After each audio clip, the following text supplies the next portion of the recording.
ഇവൾക്ക് എപ്പോഴും പേടിയാ. കൂടെ കൂടെ ബോധക്കേട് വരും. പല അമ്പലങ്ങളിലും നേർച്ചകൾ കഴിച്ചു, ഒരു ഫലവും കാണുന്നില്ല.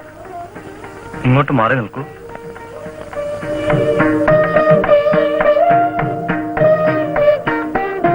ഇപ്പോൾ പേടി തോന്നുന്നുണ്ടോ? ഇല്ല സ്വാമി. ഇനി പേടി തോന്നുകയില്ല. എല്ലാം നമ്മുടെ പിടിച്ചു നിർത്തിയിട്ടുണ്ട്. ഇനി പേടിക്കില്ല സ്വാമി. സമാധാനമായി പൊയ്ക്കുള്ളൂ.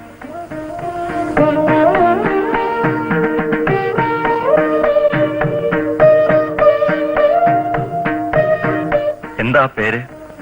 കൃഷ്ണൻ. കച്ചവടം മോശമാണല്ലേ? അതെ സ്വാമി, അത് പറയാനാണ് ഞാൻ വന്നത്. ഇതാ, ഇത് കയ്യിലിരിക്കട്ടെ. കച്ചവടമൊക്കെ അഭിവൃദ്ധിപ്പെടും.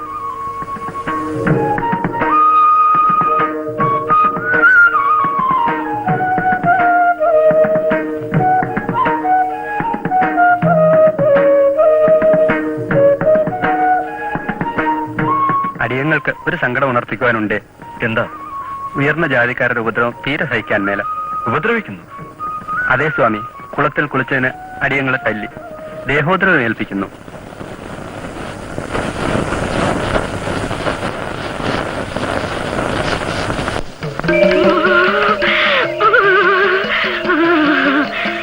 എന്താ, നമ്മെ കാണാൻ വന്നതാണോ? അറിയാമോ? അറിയാമല്ലോ. അവളെ വിടൂ, വിട്ടാ ഓടികളെ. അവൾ ഓടുമെങ്കിൽ കാണട്ടെ.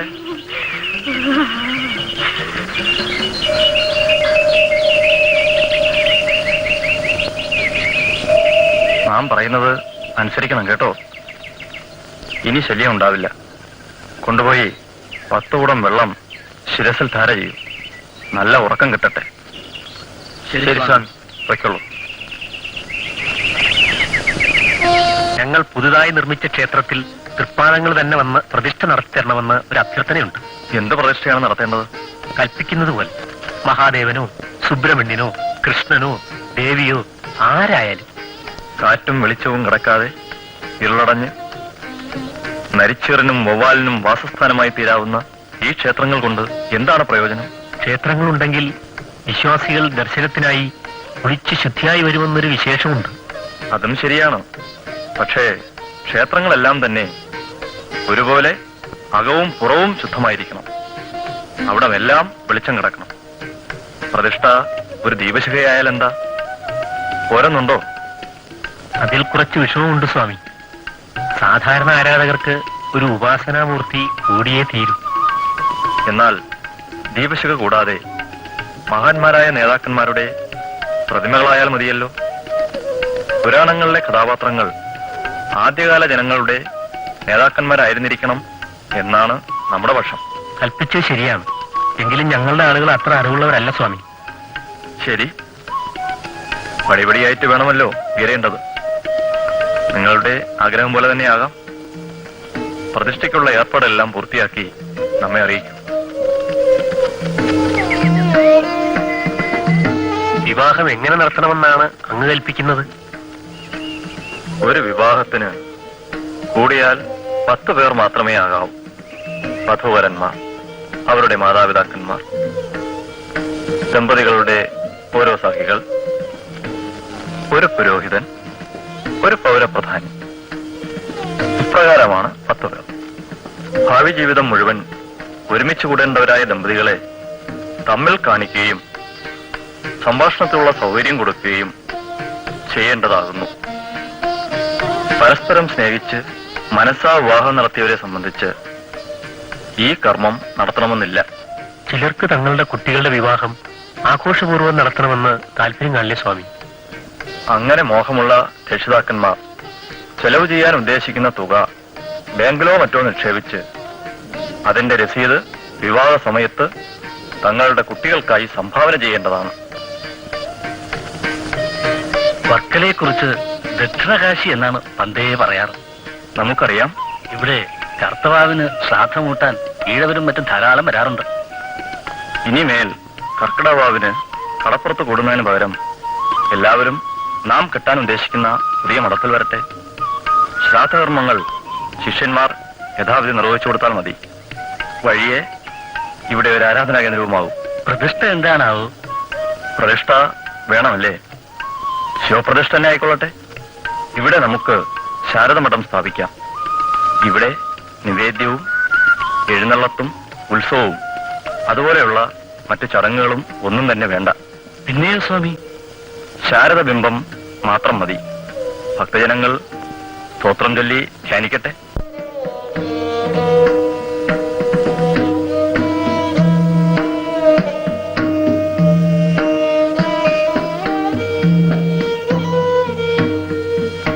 ശക്തിയായ തലവേദന പല മരുന്നും കഴിച്ചു, ഒരു കുറവുമില്ല സ്വാമി. സാരമില്ല, ഒരു കഷായം കഴിച്ചാൽ മതി. പൂന്തോട്ടി വേരും നറുനീണ്ടി കിഴങ്ങും പിച്ചിപ്പൂവും 3 കഴഞ്ചെടുത്ത് നാഴി വെള്ളത്തിൽ കഷായം വെച്ച് ഒരു തുടമാക്കി സമം പാലും ചേർത്ത് ദിവസവും കാലത്ത് 2 ആഴ്ച സേവിക്കുക. മേമ്പടിക്ക് ബോധാനന്ദൻ ഒരു സിന്ദൂരവും തരും. അത് മതി, സകല അസുഖവും മാറും. എല്ലാ മതങ്ങളുടെയും ഉദ്ദേശം ഒന്നു തന്നെ. നദികൾ സമുദ്രത്തിൽ ചേർന്നാൽ പിന്നെ തിരക്കുഴിയെന്നോ നടുക്കടലെന്നോ ഉണ്ടോ? മതങ്ങൾ തമ്മിൽ പൊരുതിയാൽ ഒടുങ്ങാത്തതുകൊണ്ട് ഒന്നിന് മറ്റൊന്നിനെ തോൽപ്പിക്കാൻ കഴിയില്ല. ഈ മതപ്പോരിന് അവസാനമുണ്ടാകണമെങ്കിൽ സമബുദ്ധിയോടുകൂടി എല്ലാ മതങ്ങളും എല്ലാവരും പഠിക്കണം. അപ്പോൾ പ്രധാന തത്വങ്ങളിൽ അവയ്ക്ക് തമ്മിൽ സാരമായ വ്യത്യാസമില്ലെന്ന് വെളിപ്പെടുന്നതാണ്. അങ്ങനെ വെളിപ്പെട്ട് കിട്ടുന്ന മതമാണ് നാം ഉദ്ദേശിക്കുന്ന ഏകമതം.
ഇംഗ്ലീഷ് ഭാഷ അറിയില്ല അല്ലേ?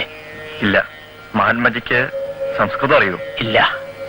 അയിത്തം ഇല്ലാതാക്കാൻ വൈക്കത്ത് നടക്കുന്ന സത്യാഗ്രഹ പ്രസ്ഥാനത്തിൽ സ്വാമിജിക്ക് അഭിപ്രായ വ്യത്യാസമുണ്ടോ? ഇല്ല. അത് ഭംഗിയായി നടക്കുമെന്നാണ് നമ്മുടെ അറിവ്. അക്രമരഹിതമായ സത്യാഗ്രഹമല്ല, മറിച്ച് ബലപ്രയോഗമാണ് അവകാശ സ്ഥാപനത്തിന് വേണ്ടതെന്ന വാദത്തോട് സ്വാമിജി യോജിക്കുന്നുണ്ടോ? ബലപ്രയോഗം നല്ലതല്ലെന്ന് തന്നെയാണ് നമ്മുടെ അഭിപ്രായം. അധകൃതരുടെ സ്വാതന്ത്ര്യലബ്ധിക്ക് മതപരിവർത്തനമാണ് വഴിയെന്ന് ചിലർ വിശ്വസിക്കുന്നു. സ്വാമിജിയുടെ അഭിപ്രായം? മതപരിവർത്തനത്തിലൂടെ അവർ സ്വതന്ത്രരാകുന്നുണ്ട്. ഇത് കാണുമ്പോൾ ജനങ്ങൾ അങ്ങനെ ചിന്തിക്കുന്നതിൽ അവരെ കുറ്റപ്പെടുത്താനാവില്ല. ആധ്യാത്മികമായ മോക്ഷലാഭത്തിന് ഹിന്ദുമതം മതിയാകുമെന്ന് സ്വാമിജി വിചാരിക്കുന്നുണ്ടോ? ധാരാളം പര്യാപ്തം തന്നെ. അന്യമതങ്ങളിലും മോക്ഷമാർഗമുണ്ടല്ലോ. ലൗകിക സ്വാതന്ത്ര്യത്തിനാണല്ലോ നാം ഇപ്പോൾ ശ്രമിക്കുന്നത്. അത് സഫലമാകാതെ വരുമോ? അതിന്റെ രൂഢമൂലതയോർത്താൽ പൂർണ്ണ ഫലപ്രാപ്തിക്ക് മഹാത്മജി വീണ്ടും ജനിക്കേണ്ടി വരുമെന്നാണ് തോന്നുന്നത്.